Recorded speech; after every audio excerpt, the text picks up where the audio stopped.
아멘. 할렐루야. 아멘. 하나님의 기뻐하심으로 예배로 결단한 여러분의 마음속에 주님의 풍성한 은혜와 성령의 충만한 역사가 함께 하시기를 축복합니다. 아멘. 우리 옆에 계신 분 함께 축복의 인사를 나누겠습니다. 주님의 은혜로 크게 잘 되실 겁니다. 크게 잘 되실 것입니다. 아멘. 아멘. 주님의 함께 하심이 여러분의 마음속에 살아있는 은혜의 역사가 있기를 축복합니다. 아멘. 12월 25일이 되면 우리가 성탄절을 맞습니다. 그 전날 우리는 은근히 기다리는 게 있어요. 흰돈이 좀 펑펑 왔으면 좋겠다. 그래서 화이트 크리스마스를 그릴 때가 있습니다. 또 오늘이 성령 강림주일인데요. 참 감사한 것은 오늘 또 성령 강림주일을 맞이해서 은혜의 큰 비가 또 내린 것을 보니까 아멘. 은혜가 됩니다. 아멘. 이스라엘 땅에는 척박한 땅이라 1년 12달 비 보기가 쉽지가 않습니다. 물이 없는 곳이라 참 곤고한데 우리나라는 그래도 때를 따라 비가 주기적으로 이렇게 내려줘서 옥토가 푸르고 또 물로 인한 어려움이 큰 비가 아닌 이상은 없도록 주님께서 이렇게 좋은 환경 주신 것을 늘 감사하시길 축복합니다. 아멘. 아이 주일인데 젠장 또 비가 왔네 그러지 말고 오늘은 여러분 화이트 크리스마스와 같이 은혜의 단비가 촉촉히 내리는 날이라는 것을 기억하시고 아멘. 여러분의 심령도 주의 말씀으로 은혜로 젖어드는 시간이 되시길 바랍니다. 아멘. 밖에는 비가 내리지만 오늘 여러분의 마음속엔 은혜의 단비가 임하시기를 축복합니다. 아멘. 한번 같이 따라합니다. 갑절의 능력을 구하라. 갑절의 능력을 구하라. 아멘. 아멘. 오늘 여러분과 같이 오늘 열왕기하서 2장에 등장하는 엘리야와 엘리사 이 두 선지자의 이야기를 통해서 우리에게 정말 이 시대에 필요한 게 무엇인가 오늘 이것을 묵상하시고 믿음으로 굳건하게 일어나는 역사가 있길 축복합니다. 아멘. 올해도 이제 오늘을 기점으로 이제 전반전을 잘 뛰고 이제 후반전으로 접어들어가는 이제 턱걸이를 하는 시기입니다. 6월까지가 전반전인데 그래도 오늘 5월까지 주신 하나님의 은혜가 다시 세 달을 맞는 여러분의 마음속에 아름답게 살아있기를 축복합니다. 아멘. 지난주 제가 함께 속해서 활동하고 있는 우리 갈릴리 선교회에서 임원 수련회를 좀 다녀왔습니다. 수련을 갔다 올 때마다 그런 생각을 합니다. 사람이 맛있는 걸 먹으면 좋은 사람이 떠오르듯이 좋은 장소를 가면 함께 했던 우리 사랑하는 사람들이 떠오르는 이치와 같이 이번 순례길을 다녀오면서 저는 우리 교우 여러분들을 많이 생각했습니다. 기회가 된다면 함께 우리 성도들과 한번 다녀왔으면 좋겠다 하는 그런 생각을 갖고 이번 3일간의 일정을 다녀왔습니다. 신안과 목포 일대에 적지 않은 거리를 복음의 흔적을 찾아서 순례길을 좀 다녀왔습니다. 그래서 첫째 날은 약 한 15,000보 정도 걸었고요. 둘째 날은 한 2만 보 정도 걸으면서 특히 12사도가 있는 신안의 그 12사도교회 길을 우리 거기를 이렇게 흔히 이야기합니다. 스페인에 가면 센티아고라고 하는 길이 있듯이 여기에는 이제 12사도길이 있다라고 할 만큼 거의 이 거리가 한 3시간 이상 이렇게 걸어서 도보로 이동하는 거리입니다. 다녀오는 중에 제 아내가 발을 많이 아파해서 좀 쉬었으면 했는데 나중에 숙소에 돌아와서 보니까 발에 물집이 다 잡혔어요. 그 길이 좀 쉽지 않은 거리를 걸었구나라는 생각을 갖습니다. 제가 물 좀 빼주려고 그랬더니 무서워하더라고요. 안 된대요. 거기에 뭐 소독하는 것도 없는데 그러니까 그냥 뜯으면 돼. 그런데 되게 싫어해요. 그래서 집에 와서 좀 치료를 좀 했습니다. 다녀와서 인상적이었던 몇 곳이 있는데요. 오늘 제가 이 이야기를 오늘 서두에 열면서 복음의 능력으로 성령을 체험한 사람들에게 어떤 역사가 일어났는가 오늘 그것을 좀 전하려고 합니다. 하나는 목포에 가시면 여러분 공생원이라는 곳이 있습니다. 우리나라 최초의 사회복지의 뿌리가 되는 보육원인데요. 요즘 과거에는 고아원이라고 했지만 요즘은 이제 보육원이라고 많이 하지요. 그래서 그때 당시 고아들을 관리했던 바로 그곳의 이야기를 좀 먼저 오늘 서두에 문을 엽니다. 1928년도입니다. 당시 일제 강점기 때인데요. 19살 된 윤치호라는 전도사님이 있습니다. 그분이 한 번은 길을 가던 중에 다리 밑에 굶주려 떨고 있는 고아들을 보았습니다. 7명 있는 걸 보고 그들을 데려다가 돌보려고 했습니다. 그래서 7명을 데려다가 먹이고 입히고 또 교육하고 하면서 그들을 양육하지요. 갈 데 없는 아이들을 돌보면서 그들과 같이 거주한 곳이 어디냐면 목포시에 있는 대반동 유달산 그 밑 산자락에 터를 잡습니다. 지금도 그곳에 그 터를 해서 기념비를 세우고 기념관을 세워서 지금은 보존하고 있습니다. 거기가 바로 이제 공생원의 시작이었습니다. 공생원이라는 뜻은 함께 산다는 겁니다. 함께 살자. 당시 목포와 그리고 부산 그리고 여기 인천 이 지역을 우리가 조선의 3대 항구라고 하지요. 이 항구를 통해서 수많은 사람들이 모여들기도 했지만 그러다 보니 거린들도 많았고 고아들도 많았습니다. 그래서 7명의 고아로 시작한 이 아이들이 20명이 되고 30명이 되고 나중에는 이제 이게 100여 명으로 급속히 숫자가 늘어납니다. 이들을 먹이고 입히는 일이 상당한 어려움이었기에 윤치호 전도사님은 먹을 것을 구하기 위하여 당시 목포시청을 비롯하여 많은 지인들의 도움을 구하며 식량을 구하러 다녔습니다. 자력갱생에 힘쓰는 한편 전도사이었기 때문에 이들에게 가르쳐야 한다는 사명감을 가지고 글을 가르쳤습니다. 그런데 다른 건 다 가르칠 수 있는데 한 가지 음악 수업은 할 수가 없는 거죠. 음악적 재능이 특별히 은사가 없었기 때문에 힘들어했습니다. 그래서 음악을 가르칠 수 있는 사람을 찾다가 다행스러운 것은 좋은 사람을 만나게 됐어요. 누구냐면 다우치 치치코라고 하는 일본 여성입니다. 목포 정명여고에 재직 중이었고요. 그때 음악교사로 활동하고 있던 이 선생님을 섭외를 해서 아이들에게 음악을 가르치게 합니다. 음악 수업을 받던 이 아이들이 이제 함께 교제를 하다가 훗날 우리 윤치호 전도사님하고 이 치치코 이분하고 혼인을 하게 돼요. 결혼을 하게 되는데 그래서 이름을 바꿉니다. 한국 이름으로 바꿔서 성을 윤씨로 바꿉니다. 그래서 윤학자라는 이름으로 개명을 하죠. 자, 여기까지 전해드렸는데 여러분의 눈은 별로 크게 감동을 안 하고 놀라지도 않아요. 제가 서두에 말씀드린 데가 당시가 언제라고요? 일제강점기예요. 우리나라가 식민지입니다. 그때 여러분 일본 여성이 우리나라 사람과 혼인한다는 건 천지가 개벽할 일입니다. 특히 그 여성은 교사고요. 그의 아버지 부친은 당시 일본에서 고위 관료로 총독부 고위 관리입니다. 엘리트 집안이에요. 최고의 집안이고 무남 동료 외동딸이에요. 근데 조선에 아무것도 가진 것이 없는 고아를 돌보는 그 전도사와 혼인을 한다고 생각을 해보세요. 이게 당시에는 가당치도 않는 일이고 충격적인 일이었습니다. 그런데 놀라운 것은 이 윤학자 바로 이 여사의 어머니가 크리스찬입니다. 그 어머니의 신앙이 그 딸에게 그대로 연결이 돼서 혼인을 한다고 했을 때 이런 유명한 말을 남겼어요. 결혼은 나라와 나라가 하는 것이 아니라 사람과 사람이 하는 것이다. 하늘나라에선 일본인도 조선인도 다 같은 형제란다 하고 이렇게 해서 혼인을 허락합니다. 그렇게 해서 함께 가정을 이루었고 그 고아들을 돌보는 일을 계속 지속해 나갑니다.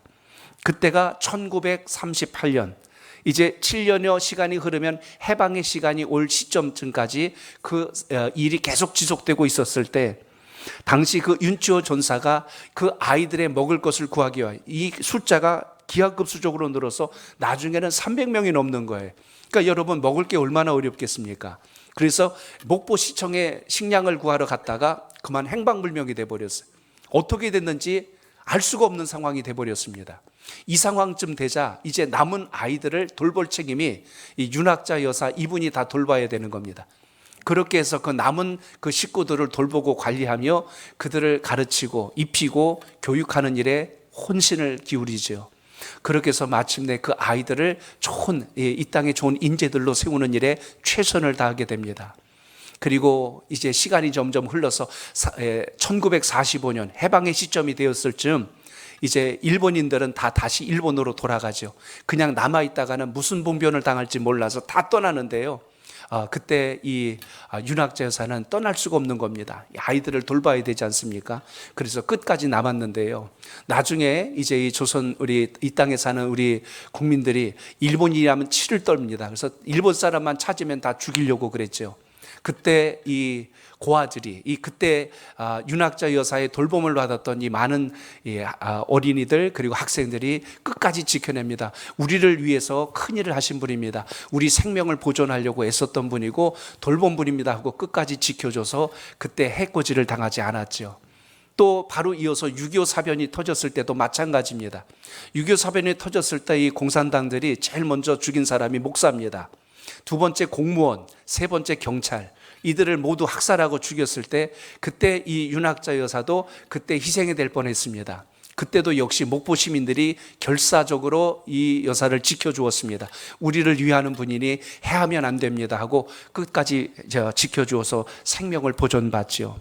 그렇게 해서 어느덧 이제 이 모든 돌본 식구들의 이야기를 쭉 보니까 거의 3,000명이 넘는 많은 고아와 그리고 길 잃은 사람들을 돌보는 일에 끝까지 최선을 다하고 마지막 생을 다하게 됩니다. 그래서 윤학자 이 여사가 세상을 떠날 때 그때 목포시에서 시 장례로 모든 장례식을 치르게 되죠. 그때 목포 시민 약 3만 명이 그 자리에 모여서 함께 애도하며 슬퍼했다는 것이 기록에 남아 있습니다. 참 마음에 큰 감동이 됐어요. 제가 일본 하면은 대부분 우리에게 좋은 감정은 없어요. 그런데 이런 분들이 사실 적지 않게 있었다는 것을 우리가 또한 기억해야 되지 않을까 하는 생각도 같습니다. 문득 제가 지난주에 여러분 영상으로 보여드렸던 스기하라 지훈의 그 대사 이야기가 떠올랐어요. 유대인들 거의 3,000명에게 비자를 발급해서 목숨을 보존해 주지 않았습니까? 똑같은 현상으로 이 고아들을 관리했던 바로 그 부분을 제가 떠올렸어요. 제가 그 일본 대사를 잊지 않는 이유가 이름이 참 외우기가 쉬워요. 왜냐하면 스게하라 지우네가 잘 생각해 보세요. 스게하라 지우네. 그러니까 여러분 금방 기억되잖아요. 안 잊어먹을 겁니다. 여러분 금방 생각날 거예요. 그러니까 저는 이분하고 이 윤학자 여사하고 연결이 되는 거예요. 그래서 여러분 기독교 신앙을 가진 분들이 참 나라를 국적을 뛰어넘어서 얼마나 귀한 일들을 많이 했을까를 생각한다면 이 복음의 능력이 참 귀하다는 것입니다. 아멘. 그리고 12사도길을 걸으면서 만났던 것이 문준경 전도사님이 복음을 전했던 마지막 섬 바로 소학도에 있는 소학교회를 방문하게 됐습니다. 그 소학교회 앞에서 제가 문준경 전사님 기념비 앞에서 사진을 같이 좀 찍었는데요. 그 기념비 위가 좀 이렇게 생겨 있습니다. 확대된 사진을 좀 보여주세요. 거기 보따리가 하나 있고 고무신이 하나 있어요. 이 문준경 전도사님이 1년에 고무신을 9켤레를 갈아 신었다고 그래요. 당시에 유인도만 21개 섬이 있었습니다. 그 섬에 복음을 전하기 위해서 나룻배를 타고 이 섬 저 섬을 다니며 복음 전했던 그 열정은 정말 그 누구도 따라할 수 없을 만한 뜨거운 성령의 감동의 역사였다는 것을 보게 됩니다. 저는 오늘 여러분들과 말씀을 나눌 때 이 윤학자 여사와 또 문준경 전도사님의 공통점이 있습니다. 아, 여자구나 이거 말고요.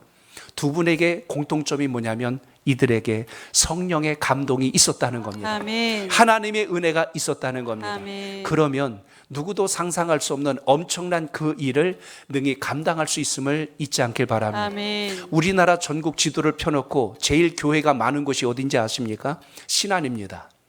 문준경 전사님이 복음 전했던 바로 그곳, 복음 전도율이 가장 높은 곳 신안입니다. 거기는 95% 이상이 크리스찬입니다. 제가 놀란 게 뭐냐면 항구 도시에 복음이 들어왔고 그리고 바다를 연해한 섬들에게 복음의 역사가 컸다는 것을 기억하게 됩니다. 오늘 제가 3부 찬양 예배를 준비하면서 제가 깜짝 놀란 게 백령도 이야기예요. 오늘 3부 예배 때 제가 그 이야기를 드리려고 하는데 백령도가 선교사분들이 여러 번 다녀간 곳이 백령도입니다. 지금 놀라운 것은 아시겠지만 백령도는 100% 크리스찬입니다. 그 섬은 모든 사람들이 다 예수 믿어요. 그러니까 주님의 복음이 닿은 곳이 얼마나 복된가. 저는 오늘 이 인천이 왜 복이 있는가. 이 땅을 통해서 선교사님들이 들어왔다는 것을 기억하십시오. 아멘. 제가 기도하기는 아마 주님이 재림하실 때도 인천 제물포항으로 오시지 않을까 하는 생각을 가질 만큼 항구가 참 귀합니다. 아멘. 오늘 이렇게 복음의 능력을 입은 분들의 공통점, 성령의 은혜가 있었더라. 아멘. 오늘 이 예배를 통해서 여러분이 예수님의 귀한 은혜가 심령 속에 살아있기를 축복합니다. 아멘. 열왕기하서 오늘 2장에 보시면 엘리야 선지자가 자신의 사역의 마지막이 가까웠음을 알게 됩니다. 그래서 마지막 선지 생도들을 만나기 위해서 당시에 있었던 선지 학교들, 지금으로 말하는 신학교죠. 신학교를 방문하면서 그들과 마지막 인사를 나누죠. 그래서 베델을 거쳐가고 여리고를 거쳐가고 마지막 요단을 거쳐가면서 그들과 작별 인사를 나누게 됩니다. 그런데 놀라운 것은 그 중에 한 사람 엘리사가 오늘 끝까지 오늘 엘리야를 따라오는 거예요. 야, 여러분 놀랍지 않아요? 모든 사람들과 모든 신학생들과 그리고 앞으로 선지자가 될 그들과 헤어지고 있는 이 엘리야 곁에 끝까지 따라붙으면서 너는 이제 그만 좀 따라와라. 그런데 베델을 거쳐서 여리고를 거쳐서 그 다음에는 오늘 여기 요단강을 건너가는 장소까지 오늘 엘리야를 쫓아왔던 엘리사. 오늘 그가 구했던 것이 무엇인가를 오늘 여러분과 나누면서 오늘 성령 강림주일 여러분의 마음속에도 성령의 충만한 역사가 함께 하시길 축복합니다. 아멘. 오늘 엘리사가 스승인 엘리야에게 구한 것은 갑절의 영감이라고 본문에 기록되어 있습니다. 그런데 단순한 갑절의 영감이 아니라 오늘 엘리사가 한 말은 당신의 성령이 하시는 역사가 오늘 내게 갑절로 있기를 원한다는 말이 나옵니다. 자, 여러분 오늘 구절을 보겠습니다. 구절을 읽습니다. 시작. 건너매 엘리야가 엘리사에게 이르되 나를 내게서 데려감을 당하기 전에 내가 내게 어떻게 할지를 구하라. 엘리사가 이르되 당신의 성령이 하시는 역사가 갑절이나 내게 있게 하소서 하는지라. 아멘. 솔로몬이 1,000번제를 드릴 때 하나님께서 내가 너에게 무엇을 줄고 했을 때 솔로몬이 얘 부자 되게 해주세요, 얘 뭐 그냥 유명한 자가 되게 해주세요, 이렇게 하지 않습니다. 저에게 지혜를 주시옵소서 이렇게 구했던 것처럼 오늘 엘리사는 엘리야가 내가 너에게 무엇을 줄 거라고 했을 때 당신에게 역사하는 바로 성령의 그 능력이 나에게 갑절이나 있기를 원합니다. 아멘. 오늘 이렇게 구했다는 것입니다. 아멘. 여기 갑절이란 말이 두 배란 뜻이 아니라 당시 이스라엘 백성들의 정서에서 갑절이라는 의미는 장자의 복을 이야기합니다. 가장 큰 자가 얻을 수 있는 그 장자의 복을 저에게 주시옵소서. 다른 모든 선지 생도들이 있지만 저에게 그 능력을 우선하여 주시옵소서. 이런 어떤 열정과 사모하는 마음이 그에게 있었다는 사실을 보게 됩니다.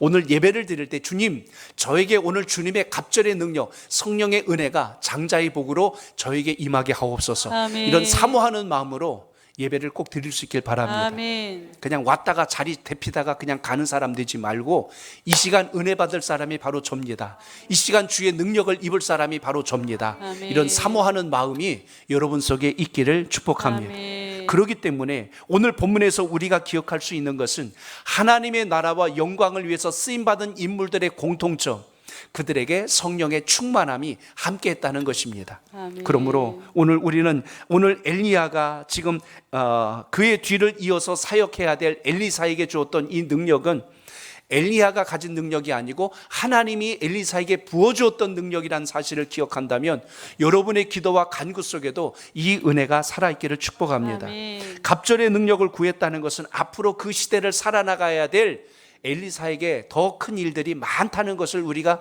생각해 볼 수 있습니다. 엘리야를 떠올려 보세요. 그때 당시 어떤 어려움이 있습니까? 북이스라엘에 아방이 통치할 때입니다.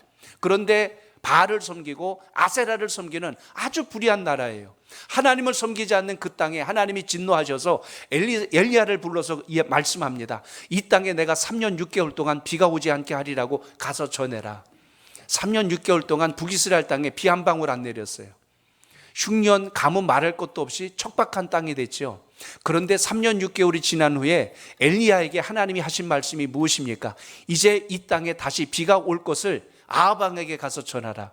그래서 갈멜산에 올라가서 어느 신이 진짜 신인가를 겨루는 싸움을 하게 되죠. 그때 오늘 엘리야는 혼자였고 그때 바알을 따르는 선지자가 400명이 넘었어요. 그러니까 그들과 함께 그 제단에서 어느 신이 세냐를 지금 400대 1, 거기에 아세라를 따르는 또 이방신을 따르는 그 선지자들까지 합치면요 820명이 됩니다. 그들이 믿는 신과 여호와 하나님, 어느 신이 큰 죄를 증거한 것이 갈멜산의 역사였거든요.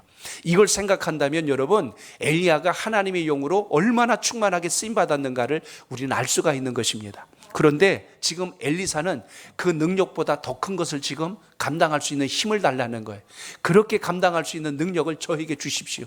오늘 이렇게 사모했다는 것입니다.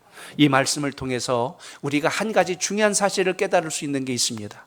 그 시대와 이 시대, 무엇이 같고 무엇이 다른가? 사는 환경은 다를 수 있지만 변하지 않고 달라지지 않는 것 하나가 있는데 인간의 죄성은 그때나 지금이나 크게 다르지 않습니다. 오히려 지금 우리가 이렇게 편리하게 사는 세상이 그때보다 훨씬 더 악하고 더 불의하다는 것을 우리는 인생을 살면서 경험하게 됩니다. 그래도 아날로그 세대는 좀 순수한 감정들이 많이 있었는데 갈수록 이렇게 첨단 문화와 그 발전되는 사회 현상 속에서 우리의 정서가 점점 더 각박해지는 이런 현상들을 보게 됩니다. 가끔 제가 옛날 시골집 이야기를 합니다. 옛날 시골집 나올 때는 여러분 문 앞에다가 철사 똘똘똘똘 말아가지고 그거 걸어놓고 나왔어요.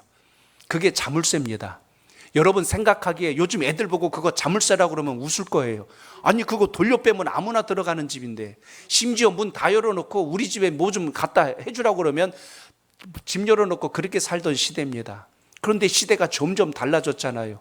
그 다음엔 어떻게 달라져요? 나중에는 막 담벼락에다 막 유리병도 깨서 꽂아놓기도 하고, 요즘은 문 여러분 웬만큼 잠금장치 보통 아닙니다. 요즘은 번호키로 해놓고 뭐 지문 인식하고 눈 스캔하고 안에서 잠그고 CCTV 달아놓고, 야 여러분 요즘은 안전을 지키려면요 보통 정성이 들어가지 않으면 안 될 시대가 됐어요. 왜 그럴까요? 과거에 비해서 우리가 사는 시대가 그만큼 더 힘들고 어려졌다는 이야기입니다. 자, 저를 한번 따라합니다. 시대가 배나 악해졌기 때문입니다. 배나 악하여졌기 때문입니다. 아멘. 그래요. 우리가 사는 시대가 옛날보다 더 악해졌어요. 어느 교도관이 죄수 한 사람을 보았는데 배운 게 없어 일자무식이라 폭력과 맨날 훔치는 일을 하다가 감옥에 들어온 거예요. 너무나 딱해가지고 그를 불러다가 한글을 가르쳐 줬어요. 너가 아무래도 배운 게 없으니까 도둑질하고 남 두들겨 패는 일만 하는구나. 그러니까 내가 글을 좀 가르쳐 줄 테니까 나가거든 좋은 일 하며 살으라고 글을 가르쳐 줬어요. 한글을 깨우쳐 줬고 구구단도 알려주고 이렇게 사는 세상의 기본적인 거 가르쳐 줬어요. 고맙다고 나갔는데요, 얼마 안 돼서 감옥에 또 들어온 거예요. 기가 막히죠. 전보단 잘 돼서 올 줄 알았는데 또 들어오니까 죄명이 뭔가 봤더니 문서 위조 사기죄로 들어왔어요. 그 전에는 도둑질하고 그 전에는 때리는 걸로 들어왔는데 이제는 사기꾼이 돼서 들어온 거예요. 사람의 마음과 근본이 안 바꿔지면 아무리 좋은 것을 갖다 주어도 그 인생은 달라지지 않습니다. 창세기 6장 5절로 6절에 보면 우리 인생을 하나님이 보실 때 한탄하신 이유가 있습니다. 우리 같이 읽어봅니다. 창세기 6장 시작. 여호와께서 사람의 죄악이 세상에 가득함과 그의 마음으로 생각하는 모든 계획이 항상 악할 뿐임을 보시고 땅 위에 사람 지으셨음을 한탄하사 마음에 근심하시고. 아멘. 하나님이 무엇 때문에 근심하셨냐면 하나님이 지어주신 이 세상에 죄가 가득한 거예요. 더 심각한 것은 그들의 마음에 생각하는 것마다 계획하는 것마다 악한 것뿐이랍니다. 그래서 하나님이 할 수 없어서 물로 세상을 다 심판하시고 다시 시작하시려고 계획을 세우신 것을 보게 됩니다. 사람이 이성이 발달하고 더 어떤 사회적 문화와 문명적 이기를 경험하면 경험할수록 우리가 더 정결하고 깨끗해지는 게 아니라 더 악하고 더 잔인하고 더 불의해지는 것을 우리가 볼 수가 있습니다. 지능이 발달하면 발달할수록 사기, 살인, 폭력, 성적 문란, 약물 중독, 가정을 파괴하는 일들이 과거에 비해서 오늘날 더 심각해지는 것을 우리가 볼 수가 있습니다. 더 악해지고 더 잔인해졌어요. 모든 것을 돈으로 다 해결하려고 하는 물질 만능주의 사회로 자꾸만 변질돼 갑니다. 무기가 점점 더 발달해서 한 번에 나라 하나를 송두리째 없앨 만한 엄청난 무기들을 만들어내는 세상 속에 살고 있습니다.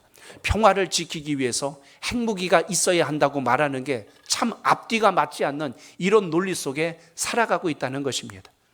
이런 현상 속에서 우리가 깨달아야 할 것은 이런 불의하고 악한 시대에서 우리는 어떤 신앙을 가지고 살아야 하는가, 이걸 생각해 보셔야 합니다. 과거 척박하고 힘들었을 때 새벽 제단을 쌓기 위하여 두세 시간을 걸어가는 건 일도 아니었습니다. 주일 성수는 목숨처럼 지켰고 하나님의 말씀을 위해서 헌신하고 충성하는 것은 정말 주님께서 감동하실 만한 일들이 엄청나게 비일비재했는데, 오늘날 갈수록 기도 소리가 작아지고 예배에 대한 귀중함을 잃어가며 신앙에 대한 믿음과 열정이 식어가고 있는 세상을 본다면 과연 이 시대에 우리가 무엇을 가지고 주의 복음을 지켜내야 할 것인가를 심각하게 생각할 수 있어야 합니다. 신앙이라는 게 그래요, 여러분. 과거에는 교회 가자 그러면 먹고 살기 힘든데 예배 드릴 시간이 어디 있냐고, 열심히 돈 벌어야 된다고 주일날 안 나오는 거예요. 돈 벌기 바쁘다고 주일 성수 안 합니다. 그런데 이제는 돈 좀 벌어갖고 먹고 살만하니까 그래도 안 나오는 거예요. 왜 먹고 살만하는데 안 나오냐 그랬더니 이제는 그 돈 갖고 써야 되니까 못 나와요. 놀러 가야 되고 어디 뭐 해야 되고 계속 그러다 보니까 주님 앞에 못 나옵니다. 무슨 이야기지요? 사람이 없어서 교회 안 나오는 게 아니고 있어서 안 나오는 게 아니고 근본이 문제입니다.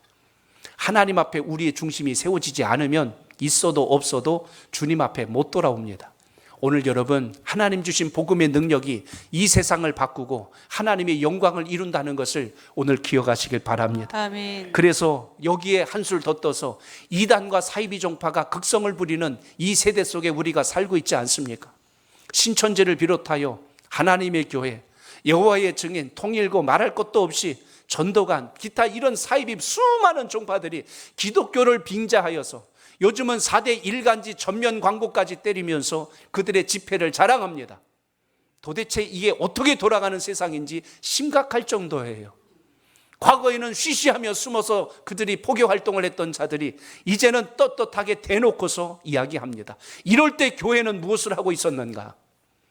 나는 구원받았으니까, 나는 하나님의 자녀가 되었으니까 나는 됐어 하고 우리가 침묵하고 앉아있는 동안에 이단과 사이비 종파들은 극성을 부리며 더 많은 사람들을 포교합니다. 세상 사람들은 2단이나 3단이나 사이비 종파나 교회나 다 똑같이 봐요. 다 교회 아니냐, 다 같은 무리들 아니냐.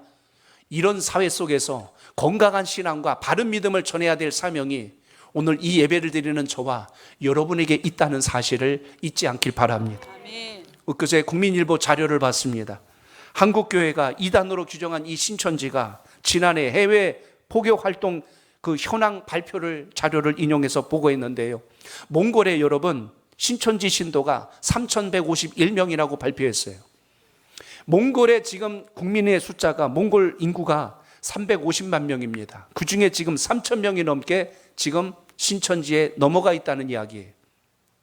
이슬람 국가인 튀르키예는 226명의 신도가 등록되었다고 그들은 발표했습니다. 복음은 지금 무엇을 해야 되는가? 얼마 전 우리 선교사님 같이 네팔의 선교 사역 이야기를 하는데 거기도 이단들이 많이 들어와 있어요. 그런데 요즘 여러분 한류 열풍이 불잖아요. K자만 붙으면 전 세계 사람들이 다 너무너무 기쁘게 받아들입니다. 그래서 K 무슨 팝 또 뭐 K 뭐 해가지고 요즘 우리나라 문화와 우리나라 음악 대중매체들이 전 세계에 얼마나 큰 영향력을 끼치는지 몰라요. 이젠 방위산업도 K방위산업이라고 해서 우리나라 이 군수물자들이 전 세계에 인정을 받을 만큼 탁월한 실력을 갖습니다. 이젠 우리는 로켓을 우주에다 쏘아 올릴 수 있는 세계 G7 7국가 중에 속한 자력으로 일으킬 수 있는 민족이 됐어요. 우리나라에 대한 관심이 세계가 아주 지대합니다. 그런데 문제는 K2단이 지금 설치고 있는 거예요. 이들이 한국 문화를 가르쳐준다, 한국말을 가르쳐준다고 하니까 얼씨구나 좋구나 그들이 그냥 다 붙어가지고 거기에 신천지의 그런 잘못된 교리를 그대로 지금 받아들이고 있는 것입니다. 사랑하는 성도 여러분, 오늘 예배를 드리면서 예전에는 상상할 수 없었던 일이 요즘에는 우리 주변에 너무나 빈번히 일어나고 있다는 것입니다. 하나님의 말씀, 은혜와 성령의 충만함이 소멸될 때 세상이 어떻게 돌아가는가를 다시 우리가 경각심을 갖고 오늘 예배를 통해서 믿음의 중심이 잘 세워지는 은혜가 있기를 주 이름으로 축복합니다. 아멘. 그러므로 주님의 능력과 은혜가 아니면 이 세상을 이길 수가 없다는 것입니다. 그래서 성령 강림 주일 오늘 여러분의 마음속에 다시 한 번 더 주여 제 마음속에 성령의 충만함을 주옵소서. 아멘. 오늘 그 믿음을 가지고 예배할 수 있기를 바랍니다. 아멘. 한 번 더 저를 따라합니다. 사명을 감당하기 위해서입니다. 감당하기 위해서입니다. 아멘. 아멘. 오늘 말씀해 보시면 엘리사는 자기의 사명을 잘 감당하기 위해서 오늘 엘리야에게 갑절의 영감을 지금 구하고 있습니다. 오늘 여기 피곤한 말씀 중에 12절을 보면 이런 말씀이 있는데요. 12절을 읽습니다. 시작. 엘리사가 보고 소리 질러 이르되 내 아버지여 내 아버지여 이스라엘의 병거와 그 마병이여 하더니 다시 보이지 아니하는지라. 이에 엘리사가 자기의 옷을 잡아 돌로 찢고. 아멘. 아멘. 여기 보면 이스라엘을 지키는 어느 군대보다 큰 역할을 감당한 사람이 누구다? 엘리야였다는 것을 기록합니다. 이스라엘의 병거와 이스라엘의 마병이요 라고 그랬어요. 엘리야를 부르고 있는 엘리사의 고백입니다. 엘리야 선지자여, 그대는 이 땅의 병거와도 같습니다.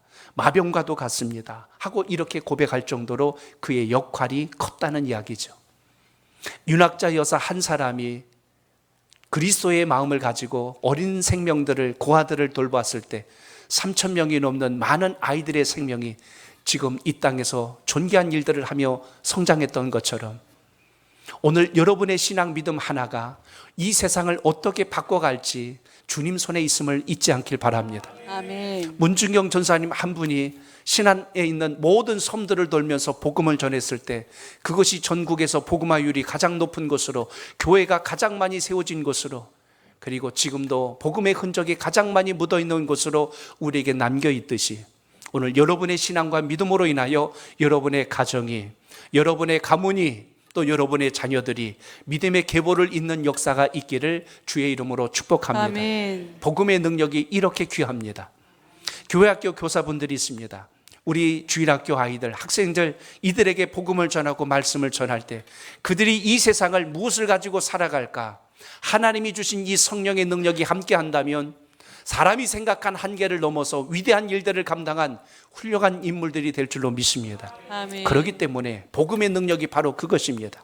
우리가 기억해야 될 것은 그 능력을 주시는 분이 누구다? 바로 우리 주 여호와 하나님 되심을 잊지 않길 바랍니다. 아멘. 이스라엘 땅에 이런 혼탁하고 어지러운 시대에 그 사명을 감당코자 구했던 엘리사와 같이 우리의 신앙과 믿음도 오늘 이 혼탁하고 어지러운 세상에 휩쓸리지 않기 위하여 믿음을 구할 수 있기를 바랍니다. 아멘. 누가복음 18장 8절에 보니까요, 인자가 올 때에 세상에서 믿음을 보겠느냐라고 말씀합니다.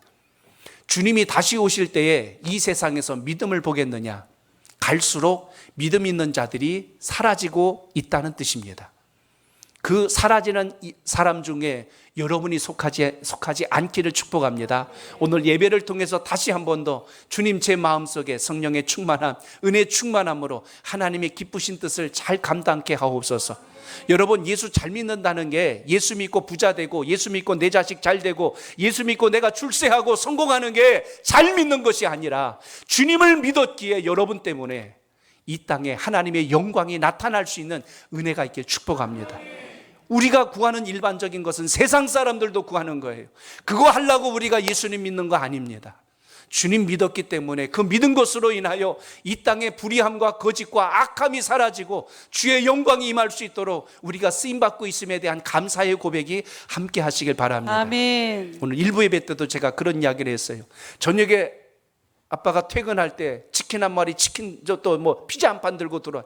그럼 아이들이 그래, 와, 치킨이다, 피자다. 그래서 속을 탁 낚아채갖고 지방으로 들어가서 문 꽝 닫아버렸어요. 잘한 것도 아니고 잘못한 것도 아니요. 먹은 거 사왔으니까 기쁘다고 좋다고 가져갔으니까 잘하긴 했겠지만 중요한 것은 그게 기쁜 게 아니라 그걸 사갖고 오는 아빠가 있다는 것에 대한 감사가 그 속에 있어야 한다는 사실입니다. 근데 우리가 신앙생활을 할 때 그래요. 빈손으로 들어오면 어이구 오늘 빈손이네, 그리고 그냥 쑥 들어가는 게 아니란 말입니다. 왜요? 주님께서 오늘 여러분과 함께 하신다는 복을 기억하시길 바랍니다. 아멘. 단순히 우리가 건강하고 또 물질을 벌고 자식 잘 되는 거로 주님 감사합니다가 아니라 그 주님이 지금도 여러분과 함께 하셔서 이끄시고 있다는 사실을 잊으면 안 됩니다. 아멘. 이거 잊으면 우린 자꾸만 서운한 감정으로 신앙합니다. 나 예수님 믿었는데 왜 내게는 복을 안 주시는 거예요? 나 예수님 잘 믿었는데 왜 우리 집안은 이런 거예요? 이렇게 우리가 원망한다니까요. 우리가 사는 세상의 진짜 원리는 주님께 주신 은혜로 인하여 그 성령의 충만함으로 이 세대에 우리가 해야 될 하나님의 사명이 있다는 것을 잊지 않길 바랍니다. 그래서 믿음이 왜 중요할까요? 로마서 3장 28절에 보면 이렇게 말씀합니다. 우리 같이 읽어보겠습니다. 시작. 그러므로 사람이 의롭다 하심을 얻는 것은 율법의 행위에 있지 않고 믿음으로 되는 줄 우리가 인정하노라. 아멘. 무엇으로 된다고요? 믿음으로. 그러니까 믿음이 있어야 됩니다. 아멘. 그냥 예배당 왔다 갔다 하는 신앙하지 않기를 바랍니다. 아멘. 저는 우리 손목교회 성도 여러분들이 주님께서 주신 이 믿음으로 굳건하게 일어날 수 있길 바랍니다. 아멘. 신앙생활 흉내내지 말고 체면치레하지 말고 정말 주님의 이 능력이 갑절로 있기를 바랍니다. 아멘. 로마서 15장 13절에 보니까 이렇게 말씀해요. 같이 봅니다. 시작. 소망의 하나님이 모든 기쁨과 평강을 믿음 안에서 너희에게 충만하게 하사 성령의 능력으로 소망이 넘치게 하시기를 원하노라. 아멘. 믿음 안에 뭐가 있다고 했냐면 기쁨과 평강, 이게 충만하여진다고 말씀합니다. 그러니까 성령의 능력으로 소망이 넘치게 한다는 거, 결국 우리가 믿음이 있어야 우리의 삶 속에 진짜 기쁨이 있고요, 믿음이 있어야 진짜 평강이 함께합니다. 살다 보면 어려운 일, 힘든 일 만날 수 있지요. 그런데 주님께서 주신 믿음이 있으면 이 어려움과 고난을 이겨나갈 힘이 생깁니다. 그러나 믿음이 없으면 우리는 원망하며 쓰러져 버리죠. 그래서 우리의 신앙과 믿음 속에 또 한 번 사명자의 이 노래가 살아있기를 축복합니다. 여러분의 마음속에 이 사명자의 노래가 있길 바랍니다.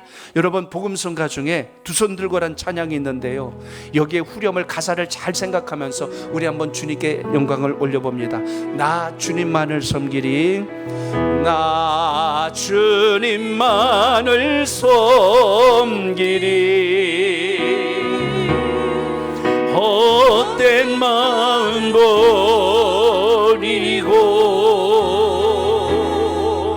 성령이여 내 영혼 충만하게 하소서.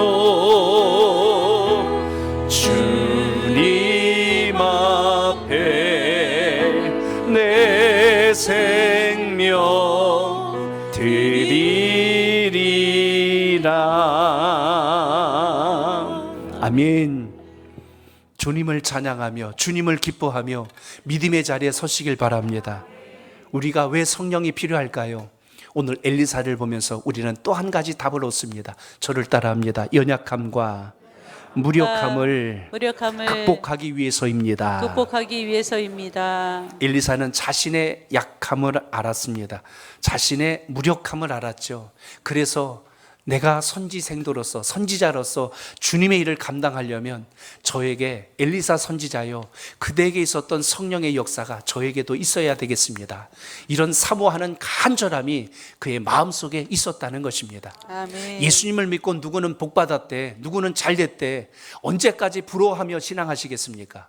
그 축복의 주인공이 여러분이 되시길 바랍니다. 아멘. 예수를 믿었던 그 은혜가, 주님을 믿었더니 이런 은혜를 주셨구나, 이런 간증이 여러분에게도 있기를 축복합니다. 아멘. 성령의 권능을 받으면 약했던 자가 강해지고 무능했던 자가 능력이 있게 되고 불의한 세상을 이길 만한 힘이 생겨난다는 것을 잊지 마십시오. 아멘. 그게 오늘 엘리사를 통해서 우리가 발견해야 될 성령의 능력을 구한 자들이 받을 축복이라는 것을 기억하시길 바랍니다. 아멘. 오늘 본문을 보시면 여러분, 엘리야 선지자에게 지금 엘리사 선지자 한 명만 있는 게 아니에요. 그의 제자들이 무려 몇 명이나 되면 50명이 넘었어요. 그 넘는 사람들 가운데 능력과 힘을 받은 사람이 엘리사 한 사람이었다면 왜 그랬을까를 우리는 오늘 말씀을 통하여 보셔야 합니다. 제가 오늘 열왕기하서 2장을 묵상하다 눈에 들어왔던 것이 7절 말씀입니다. 제가 이 7절 말씀을 보고 깜짝 놀랐어요.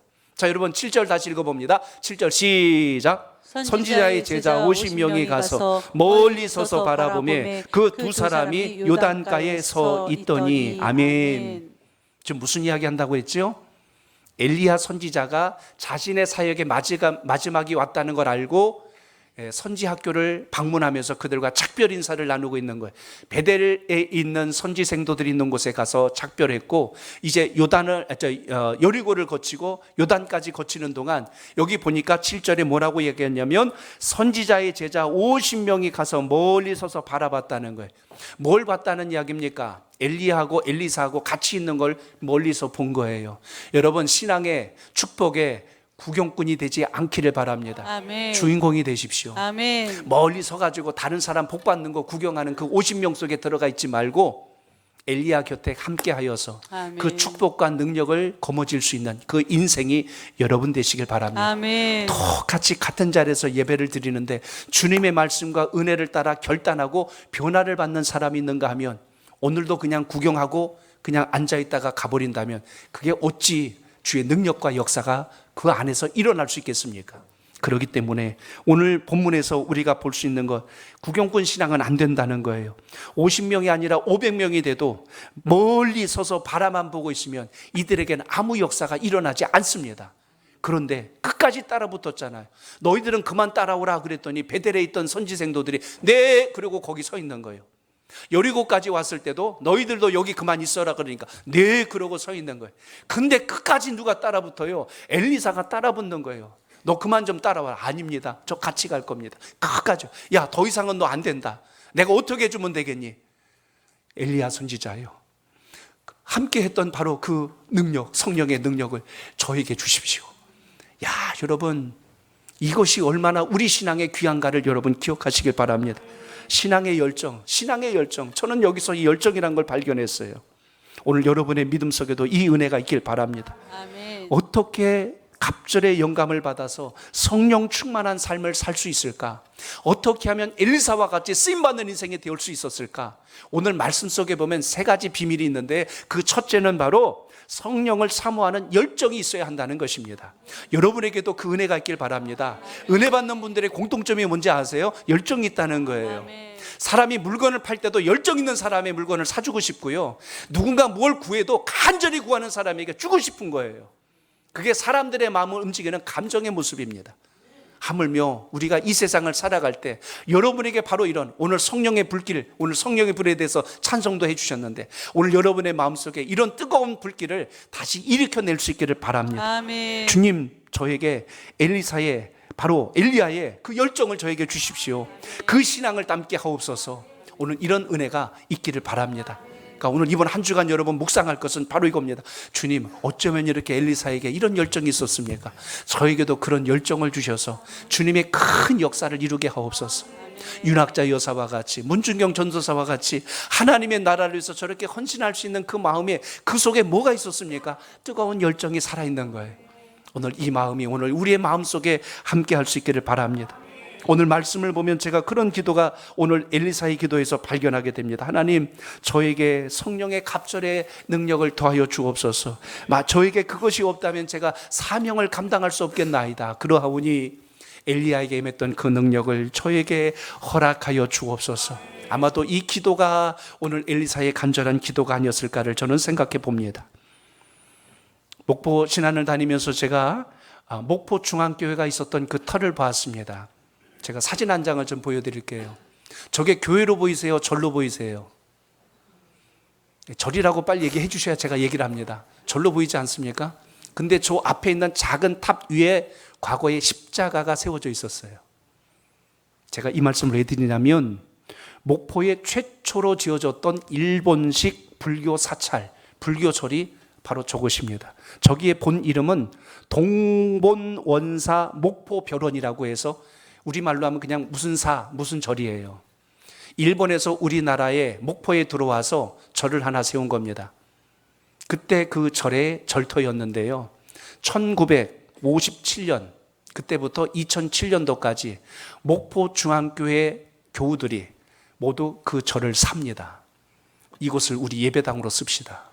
당시 좀 번듯한 건물들이 없어요. 6.25 당시 끝나고 직후라 번듯한 건물이 없는데 저게 속조 건물입니다. 돌로 진 거예요. 그러니까 이렇게 튼튼한 건물이 있으니 이걸 우리가 교회로 쓰면 좋겠습니다 하고 만장일치하고 장로님들이 주선을 해서 그 터 전체를 사들였어요. 그래서 거기를 목포 중앙교회로 세웠는데 제가 이걸 어떻게 알게 됐냐면 이번에 우리 선교회 같이 가셨던 목사님 중에 한 가정이 거기서 혼인식을 했어요. 옛날에 목포 중앙교회 성도였습니다. 청년 때 거기를 다녀서 그래서 그걸 알게 됐고 그 사연을 이번에 알게 된 거예요. 아, 이런 교회도 있구나. 세상에 절이 교회가 되다니, 절이 교회가 되다니. 그래서 2007년도까지 교회로 쓰다가 정부에서 이 역사가 오래된 것을 기억하여서 허물지 않고 문화재로 인수합니다. 그래서 목포중앙교회에 보상을 해주고 거기가 지금은 이제 문화재로 보존이 돼 있어요.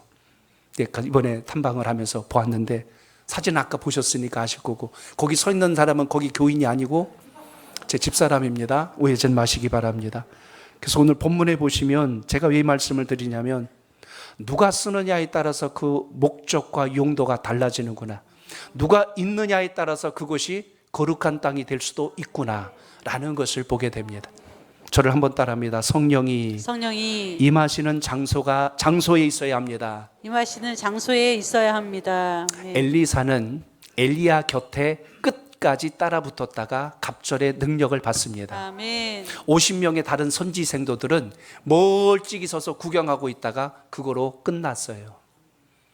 은혜 받는 곳에 계시길 바랍니다. 아멘. 시험 드는 장소에 있지 말고 은혜 받는 곳에 계십시오. 아멘. 그래야 여러분의 인생도 달라지고 아멘. 여러분의 집안도 달라지고 우리 자녀들의 인생도 달라집니다. 아멘. 복 받는 자리에 계십시오. 축복 받는 자리에 계십시오. 유명한 연극이나 공연장 가시면 금자리가 있습니다. 로얄석이라고 하죠. 금액이 거의 4배, 5배 됩니다. 근데도 굳이 그 자리에 앉는 이유는 가장 그 연극과 공연을 잘 볼 수 있는 곳이기 때문에 그렇습니다. 오해하지 말고 들으십시오. 예배당에 오시면 금자리에 앉으시길 바랍니다. 로얄석에 앉으십시오. 교회는 앞에 앉았다고 무슨 돈 많이 받고 그런 곳 아닙니다. 근데 많이 받을 수 있는 것, 은혜를 더 많이 받기를 축복합니다. 그래서 힘써서 예배하는 자가 되십시오. 그렇다고 맨 뒤에 앉아있다고 여러분 나는 은혜 못 받는구나 그렇게 생각하면 안 됩니다. 항상 하나님 주신 소중한 은혜 안에 거하시길 축복합니다. 제가 학교 다닐 때요 꼭 앞에서 3번째 자리에 앉습니다. 강의를 잘 들으려고. 제 뒤에 누가 많이 앉아있는지 신경 안 씁니다. 강의 잘 들어보려고 최선을 다합니다. 노트 필기 제 그래도 학교 다닐 때 잘했습니다. 그래서 제 거 가지고 많이들 복사해 갔습니다. 빌려주다가 항상 성적은 제가 잘 못 나올 때가 많았습니다. 다 가져가서 제 정보 다 가져갔고 저는 나중에 가서 그거 하다 보니까 조금 늦을 때도 있습니다. 제 자랑하는 거 아니고 오늘 이 시간 은혜 받을 자리에 꼭 계시길 바랍니다. 그래야 인생이 달라집니다. 아멘. 하나만 더 말씀을 드립니다. 하나님만 바라보고 의지하시기를 축복합니다. 아멘. 오늘 엘리야가 그렇게 했습니다. 아멘. 제가 오늘 말씀 중에 14절을 봤는데요. 여기 아주 중요한 대목이 나와요. 자, 14절 같이 봅니다. 14절 시작. 엘리야의 몸에서 떨어진 그의 겉옷을 가지고 물을 치며 이르되 엘리야의 하나님 여호와는 어디 계시니까 하고 그도 물을 치매 물이 이리저리 갈라지고 엘리사가 건너니라. 아멘. 제가 이걸 좀 쉽게 표현해 볼게요. 엘리야 선지자가 지금 회리바람을 타고 승천하였습니다. 그리고 그의 겉옷이 땅에 떨어졌어요. 엘리야가 입던 옷이니 얼마나 귀하겠어요. 그 옷을 가지고 요단강을 내리쳐봤습니다. 왜냐하면 전에 엘리야가 그렇게 했을 때 물이 갈라졌거든요. 자기도 해봤는데 물이 안 갈라지는 거예요. 그때 오늘 엘리사가 이렇게 고백한 겁니다. 엘리야의 하나님 여호와는 어디 계시니까? 하나님을 찾았어요. 그리고 나서 다시 물을 치니까 물이 갈라졌더라 그 이야기입니다. 차이점을 아시겠어요? 직전에는 엘리야가 입던 옷을 가지고 쳤어요. 똑같은 옷인데 다른 것은 그때는 엘리사의 능력만 의지하고 물을 쳤고 후에는 그 하나님을 찾아냈어요. 하나님, 그 하나님 여호와는 어디 계십니까? 하나님을 찾으면서 쳤더니 물이 갈라지더라. 아멘. 신앙이 바로 이겁니다. 하나님 바라보시길 축복합니다. 아멘. 주님 바라보시고 신앙하십시오. 아멘. 신앙생활하다 시험 들고 넘어진 분들 보면 대부분 사람 때문에 그래요. 내가 교회에서 사람 때문에 힘들었어요. 근데 주님 때문에 힘든 게 아니고 대부분 우리는 사람 때문에 힘듭니다. 신앙은 철저하게 주님을 신뢰하고 믿고 가시길 축복합니다. 아멘. 그래야 여러분의 신앙이 건강하게 가요. 오늘 엘리야를 통해서 3가지를 기억하십시오. 열정을 회복하십시오. 아멘. 복 받는 자리에 계십시오. 아멘. 하나님만 바라보십시오. 아멘. 하나님께서 여러분의 삶 속에 풍성한 성령의 역사로 값지게 쓰임 받는 은혜가 있기를 축복합니다. 아멘.